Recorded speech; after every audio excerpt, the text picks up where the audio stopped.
Hello बच्चों, good morning. I hope आप लोग बहुत अच्छे होंगे और अच्छे से पढ़ाई भी कर रहे होंगे। तो चलिए अब हम नेक्स्ट चैप्टर पे चलते हैं जिसका नाम है गोल।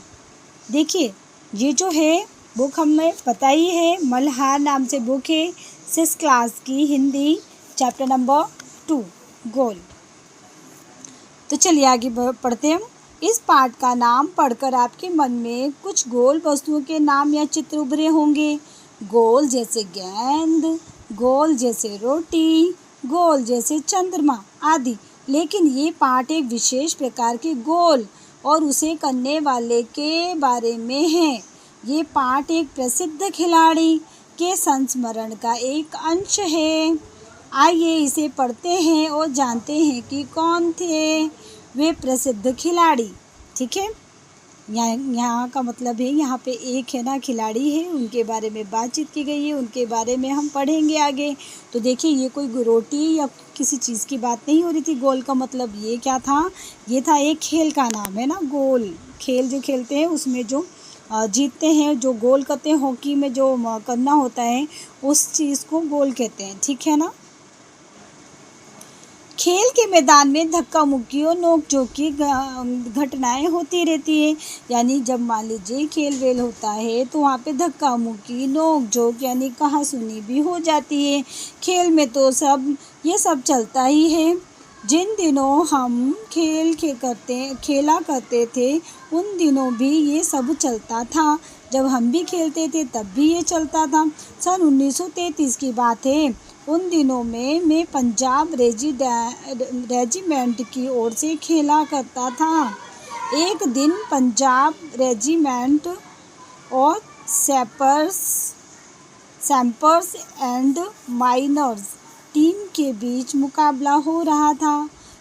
माइनर्स टीम के खिलाड़ी मुझसे गेंद छीनने की कोशिश करते, लेकिन उनकी हर कोशिश बेकार जाती। इतने में खिलाड़ी ने गुस्से में आकर हॉकी स्टिक मेरे सर पे मार दे, यानी कि मेरे सर पर दे मारी, यानी कि मार दिया। हॉकी वाले जो डंडे से है ना, हॉकी स्टिक से मुझे मैदान से बाहर ले जाया गया। थोड़ी देर बाद में पट्टी बांधकर फिर मैदान में आ पहुंचा। यानी देखिए चोट लगने के बाद भी वो वापस मैदान में आ गए। आते ही मैंने उस खिलाड़ी की पीठ पर हाथ रखकर कहा, तुम चिंता मत करो, इसका बदला मैं ज़रूर लूँगा। मेरे इतना कहते ही वे खिलाड़ी घबरा गए, यानी उनको घबराहट हो गई कि पता नहीं अब इसके बदले में मुझे क्या करेंगे। ठीक है ना, मैंने मारा तो हो सकता है ये भी मारेंगे, लेकिन देखिए आगे कुछ और था। अब हम हर समय मुझे ही देखता रहता, यानी खेल तो खेल रहे हैं लेकिन वो हर बार वो उनको ही देखते रहते कि अब पता नहीं क्या करने वाले, कि मैं कब उसके सिर पर हॉकी स्टिक मारने वाला हूँ। मैंने एक के बाद एक झटपट 6 गोल कर दिए। खेल खत्म होने के बाद मैंने फिर उसे खिलाड़ी के पीठ थपथपाई, यानी उस खिलाड़ी की पीठ को थपथपाया जब खेल खत्म हो गया तो, और कहा, दोस्त खेल में इतना गुस्सा अच्छा नहीं है। मैंने तो अपना बदला ले ही लिया है। अगर तुम मुझे हॉकी नहीं मारते तो मैं शायद तुम्हें 2 ही गोल से हराता। वे खिलाड़ी सचमुच बड़ा शर्मिंदा हुआ। तो देखो, आपने मेरा बदला लेने का ढंग। सच मानो, बुरा काम करने वाला आदमी हर समय इस बात से डरता रहता है कि उसके साथ भी बुराई की जाएगी, है ना। यानी मान लो किसी ने हमें कभी मारा, तो अगर हम उनको कहे कि हाँ भाई अब मैं भी देख लूँगा आपको, तो अगर हम उसका बदला अच्छाई से दें या हम जीत कर दें या किसी और तरीके से दें, तो ये सबसे अच्छी जीत होती है ना। और वो अगले जो इंसान होते हैं उनको शर्मिंदा होना पड़ता है कि मैंने तो मारा, लेकिन ये देखो ये जीत कर मेरे यानी कि उसका बदला लिया। ठीक है ना, बहुत अच्छी बात कही है यहाँ पे। आज मैं जहाँ भी जाता हूँ बच्चे वे बूढ़े मुझे घेर लेते हैं और मुझसे मेरी सफलता का राज जानना चाहते हैं।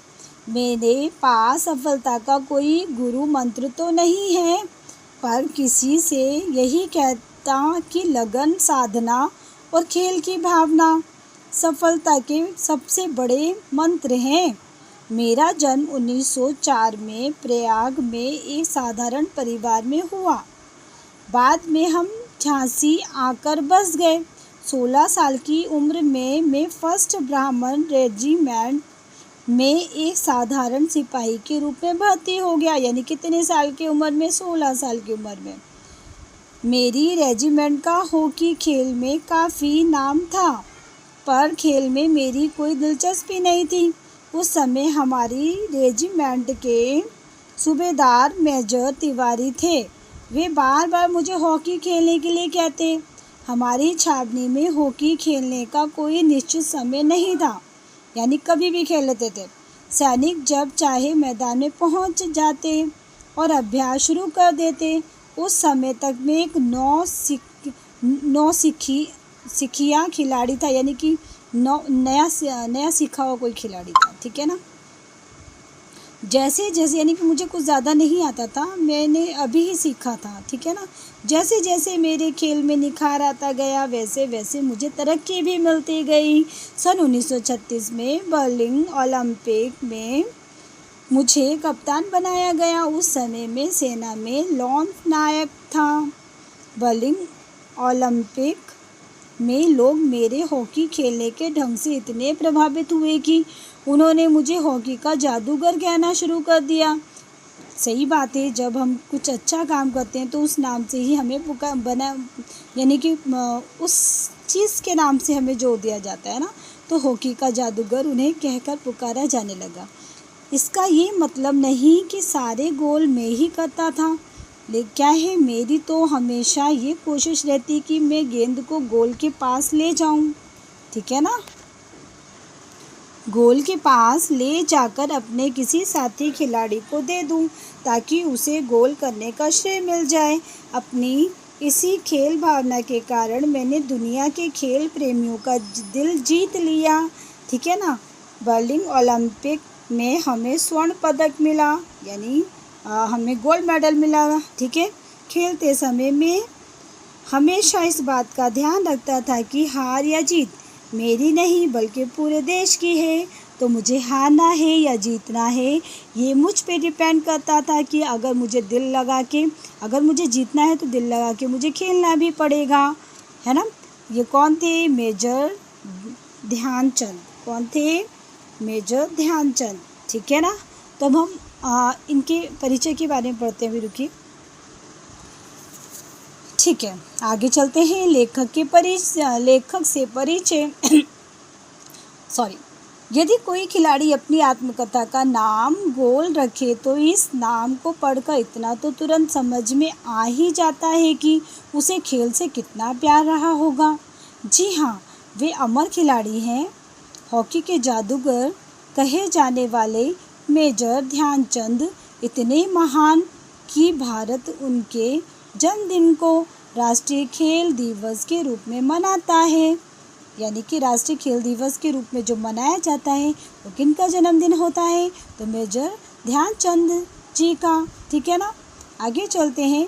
जिससे लाखों भारतवासी उनके जीवन से प्रेरणा ले सके। इतने महान खिलाड़ी की भारत का सर्वोच्च खेल पुरस्कार खेल रत्न उनके नाम पर दिया जाता है। तो ठीक है बच्चों, ये चैप्टर यहीं पे पूरा होता है और आई होप आपको ये चैप्टर समझ में भी आया होगा। बहुत आसान था। ये हॉकी के खेल के लिए था। ठीक है ना। तो ये देखो, किसी भी चीज़ को आप दिल से करोगे ना और शिद्दत से प्यार करोगे ना तो उसमें आपको महारत हासिल हो ही जाएगी। अब देखिए, इनके सिर पे जब किसी ने मारा था तो उन्होंने गुस्से में आकर उनको नहीं मारा। क्या किया कि भैया जीत कर उनकी बातों को पलट दिया।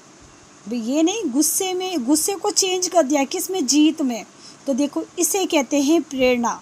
तो हमें इस पाठ से यही प्रेरणा मिलती है कि हमें अपने काम के प्रति बिल्कुल वफादार होना चाहिए और दिल लगा के हमारे काम को करना चाहिए, चाहे पढ़ाई हो, खेल हो या और भी कुछ। समझ में आया बच्चों? ठीक है, आशा करती हूँ आप लोगों को बहुत अच्छी तरह समझ में आ चुका होगा। और देखिए, चैप्टर बहुत शानदार रहा, मज़ेदार रहा। तो अब हम नेक्स्ट वीडियो में मिलते हैं पार्ट 2 के नाम से। ठीक है, उसमें क्वेश्चन आंसर करेंगे, शब्दार्थ करेंगे। ठीक है ना बच्चों। और मैंने पहले भी कह रखा है, ये वीडियो उन्हीं लोगों के लिए है जो सिर्फ पढ़ना चाहते हैं और नॉलेज बढ़ाना चाहते हैं या अपने बच्चों को पढ़ाना लिखाना चाहते हैं। ठीक है ना बच्चों। तो अगर पसंद है आया तो लाइक करो, अगर कुछ पूछना है तो कमेंट्स करो और सब्सक्राइब भी करो। ठीक है ना बेटा। ओके बाय, मिलते हैं नेक्स्ट वीडियो में।